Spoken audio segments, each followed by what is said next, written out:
No tests on the call. The long run from Anthony Richardson last week. All right. Florida, Georgia. Georgia's probably going to roll them. Usually the team with that much better usually wins the game. I would expect Georgia will win. But let's start with Stetson Bennett.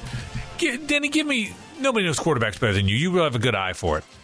The guy, little guy, walk on, doesn't get to play, goes to the JUCO, lights it up, comes back as a scholarship guy. Everybody thinks everyone's going to beat him out. None of them do. Now he's this folk hero at Georgia. He's got a good arm, but people don't realize. He's very athletic. Just had the 60-yard touchdown run against somebody. What makes him so good? Can he play at the next level? I'm guessing no, but he's going to probably go to camp with somebody. What do you think about it? He'll get a chance because of what you just said. His arm is better than people want to give him credit for because of his stature. I mean, it's once a game, at least, that you see him hard roll right and throw a 40-yard laser, right? So, and that's not easy to do, but I have this lasting memory of Stetson. I was in a quarterback meeting at Georgia. This would have been maybe the spring before Fromm's senior year. I think that's when it was. And he was in that quarterback room, and just even at that point, the way he walked in, the way he carries himself, like, this is a kid full of confidence. Regardless of what's been dealt to him in the past, even back then when he was probably behind DeJuan Mathis and a whole host of other people, he walked differently than everybody else, right? And I noticed that right away. I'm like, I didn't know who he was. Walks in the room like, who is this guy, right? Sits up, puts his feet up, and he's comfortable. And that shows. I think they play hard for Stetson. I think probably the team loves the story. Obviously, Kirby loves Stetson. But there's a lot more talent there than what people want to give him credit for. I mean, all the guy did is just win a natty, right? And start out the year great. I think he struggles a little bit when you confuse him. I don't think he's one of those guys that's just going to pick you apart. He actually likes to throw the ball deep. So I think if you can bait him into some things, maybe you can catch him on some things. The problem is they're just so good they make up for it most of the time on the other side of the ball. But really good athlete. Great athlete. Not really good. Great athlete. Probably a 4.6 40 guy. Like you were saying with Stokes, if this guy was 3 inches taller, we'd be talking first-round stuff. What do you think will be the challenge for Stetson on Saturday when he drops back to pass and he sees 7 guys open, not to giggle and have it affect his delivery and mechanics? Oh, man. I'm not supposed to answer that? I'm like, hey, Denny, he had me too. About halfway through the question, I was waiting. I thought he had something. For those at home, he's still looking at me like I'm supposed to answer it. Dude, I'm nodding the whole time. He had me. He had me 75% way through the question. So there's that. I do, but I do think Florida, if you can contain him and blitz him. So if you can blitz the middle of the field and your ends, which I think Florida's ends are okay, they can contain him. They can keep him inside. I do think you can restrict some vision and make him uncomfortable. If you lose contain, you're in trouble. I did read a great story this morning about Anthony Richardson, and I forget which Gators beat reporter wrote it, but it was all about how he basically found out just a couple days before that he was going to start against Georgia. There were a lot of nerves there, as to be expected, going up against the number 1 defense. How much do you think he learned from that game, but also how excited is he to face that team again? Yeah, I remember that like it was yesterday. It was Wednesday. It was like Wednesday, and I was there like Wednesday at 10 o'clock at night, right? And I think for him, this is a big growth opportunity in the way that he's thinking about it, because last year he goes in that game not really knowing what to expect, plays okay until those last 2 minutes. And thank God for halftime, or he may have thrown 6, right? And this time I hope that he gets out there and realizes it's a big game. It's a cool venue, but it's another game. And I've matured a full year along the way. And I think little wins like that, it may sound little to all of us, but I think it's a big win. It's a confidence booster.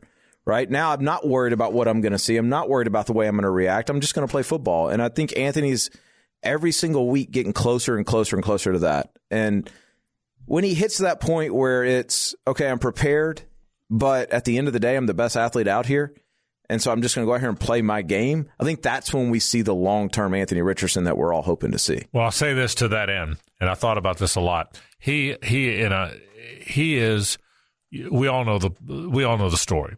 Incredible athlete, incredible arm strength, incredible athleticism. For that reason, scouts really love him. He's also been very erratic as a college player, 6 touchdowns and 7 picks. in an era where the good quarterbacks have 18 touchdowns and 1 pick. So we all know the good and the bad. Mm-hmm. This is the game he's playing against the NFL team. Mm-hmm. This is the game he gets to play against an NFL team. So the NFL scouts are going to see him play. Honest to God, of the 11 guys that'll start on defense for Georgia, they'll all be in camp. Oh, yeah. They'll all be in camp. That freshman defensive back that Georgia has, right? Maybe his name escapes me right now, but maybe has the best ball skills of anybody I've ever seen in college. So the point is, that whole best athlete on the field, which he is, against the best defensive athletes in the country. I think people, this is you don't want to put more pressure on him, but if you're ever going to take over a game and have everybody watch, forget about this. Well, go through my progression, stay in the pocket, make sure, screw that. Yep. This is the game. Go show if you can do it against NFL athletes, because that's what he's got here. It's an opportunity. It's definitely that. This is a game that for him, if he were to do what you're saying, and he's capable of doing that, he should be walking around with a whole new swagger and level of confidence after it. And it doesn't even mean that they have to win. Right. Right. But if he goes out and he has, and I don't mean this literally, but a Tennessee type showing, I can't think of anything or anybody else you could do that against that would do more for a guy's confidence and heal more open wounds than that. How would you draw it up if you were Billy Napier for Anthony Richardson on Saturday? Well, let me give you the good and the bad. Kentucky and Georgia run basically identical things. And so, Anthony's really going to have to study what happened to him against Kentucky. Oh, well, I didn't know that. That's interesting. Georgia's going to do the exact same thing, right? And so the way I would draw it up is along what Frank was just saying, is I'd make the read progression a little bit easier on him 1-2 go. Don't have him going into deep 3 or 4 without leaving the pocket, because you just don't have that time. And looking back on Kentucky, I feel like that happened. I feel like he sat there with his feet in the ground a little too long, and that spy, which was the end guy on the line of scrimmage, had a chance to make plays, right? And if you're Anthony, you just can't allow that. So I hope that we see a little quicker pace, get to the line, snap it sooner. You're either going to win this game or you're going to get blown out. That's probably the reality of this, right?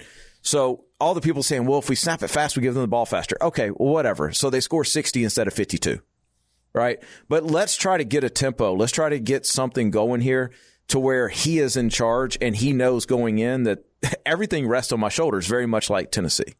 Do you think Florida has a chance of keeping it close? I want to believe so. But I probably don't think so. Like, if you were going to make me bet, I would almost be shocked if this game was within 20. So you think we'll see Carson back? I hope so. Yeah. I hope so, but I don't know. And that's the weird thing. I think, even answering that question, I think we all have the same thought. It all depends on 15. Yeah. And I'll tell you what you just told, your answer to Hayes. Yeah. I hope you'll call Billy Napier and drive down there and ask if you can stand on the sideline. I'm not the football guy, but what you just said, I understand, play it close to the vest, try and keep games close against Utah and Tennessee. This team is great. And this game is in a different animal than you've played in. Play fast, snap it quick, screw the progressions, try to call quarterback draws, call nakeds, call some nakeds with him the understanding that running's okay. Sometimes quarterbacks in nakeds, running means it's not what you wanted. I'm saying that wrong, but running means you lost on the play. Right. Sometimes it's okay on a naked to just take off. To have that intent once you clear that end. Right. I'm going to get what I can get. Right. Even if there is a guy downfield that's sort of open. Yep. See, tell me if I'm right about this. Quarterbacks on a naked boot, what that means is you fake it, go the line, everyone goes one way, you go the other way, and then there's crossers that are coming towards you. Well, I think quarterbacks in that setting, Denny, if it's a little bit there, they throw it. Obviously if it's wide open, they throw it. But if there's a tight window rather than room to run, we've seen it with Trevor. They throw it. In his case, if it's 50-50, run it. Am I making making sense? Yeah, and also the way they run naked is, it's not just them. It's out of shotgun. Because you're not blocking that backside end. Right. And so if you watch, he's had to really lose ground. And he's fast enough, because that end knows it's coming. Right? He's fast enough that he can outrun that end's angle. I don't know about this week. Like, I don't know. I'd like to see him start to work inside a little bit, maybe drive that end, and we work on this all the time, drive that end upfield and then cut back underneath him, right? And kind of take that route. So I think there's some things that we haven't seen that Anthony's capable of doing that he can pull out of the toolbox if he gets comfortable this week. But the main thing is he needs to be fluid and comfortable. Lauren asked if Florida's got a chance to win, Hayes. I don't think they have a chance to win, but I didn't think so in 14 either when Kelvin Taylor and Scarlett ran for all those yards. So I mean, it happens. But I think Florida's best. If I look at that line score, that box score afterwards, and Anthony Richardson's run it 18 times, I think there's a way better chance they won or stayed in the game. Don't you? No doubt about it. If you look at that box score afterwards, and he's got 18 to 20 rushes, whether they're called runs, scrambles, I don't care. In the box score, it doesn't tell you. It doesn't differentiate. I think they're the better chance they've won the game. Yeah, and to Denny's point, if he had run 18 times against Kentucky, it might have been a different result. You know, now he got locked into what he wanted to do, and that's very difficult. But yeah, I mean, I don't think there's any doubt about it. And, you know, it would be really interesting to see him take that assertive approach in an opportunity where a lot of GMs this is going to be the first film that they pop in. Yeah, and I think Kentucky and Georgia both do a great job of baiting coverage and disguising coverage. Like, it's one thing to disguise a coverage and then everybody fall to where they're supposed to go. It's a whole other thing when that corner is setting you up. Right, when he is good enough to bait you to do what he wants you to do. Georgia is so good at that. And what that does is it makes you second guess yourself. It's like, do I really have that hitch right there? Or is that guy baiting me to throw it a la last year? Right. So I think Napier has to be really dialed in on spacing. Like, everybody has got to have, everything's got to go perfect. They got to have the right spacing, the right tempo, everything about their offense for this to be successful. Yeah, the bad part is Nakobe Dean is in the NFL. Nolan Smith is still at Georgia, right. Two of the guys that picked off those passes. What did you think about Kirby Smart's comments, since you know a lot about recruiting, as far as wanting to move the game to Athens and to Gainesville and away from Jacksonville? I completely understand that. There's no doubt that Florida, Georgia in the swamp is the biggest recruiting weekend that Florida would have, and vice versa for Georgia. But at some point, you have to appreciate tradition, right? Like, that comes with being the head coach at Georgia and Florida. You can make all the sense in the world to me, and it does. The economics of it, everything. But when you signed up to coach at Georgia, when you signed up to coach at Florida, these aren't new programs. This is hundreds of years of history that I feel like you have to respect on some level, and I just don't feel like it's being respected. Either that or they're playing the long game with negotiations with the city. I'm not smart enough to know which one it is, but I wish they would respect the tradition a little more. Well, the negotiating is part of it, but I'm right with you, so we'll see what happens. I want to take a break. I have 1 segment left with you. Sometimes we don't have enough time with you, because here's what I want you to explain this. This is going to be our last segment with you today. I want you to explain the processing of the portal. Like all quarterbacks, there's so many, Jackson Dart and Keaton Slovis, and they're all going somewhere. We're going to take a break. When we come back, I want you to tell us how it works. They all go to the portal. Mm-hmm. Do coaches look at the portal? Do they call the Denny Thompsons of the world? Do they call the high school coach? Do they communicate with the college coach where he's coming from?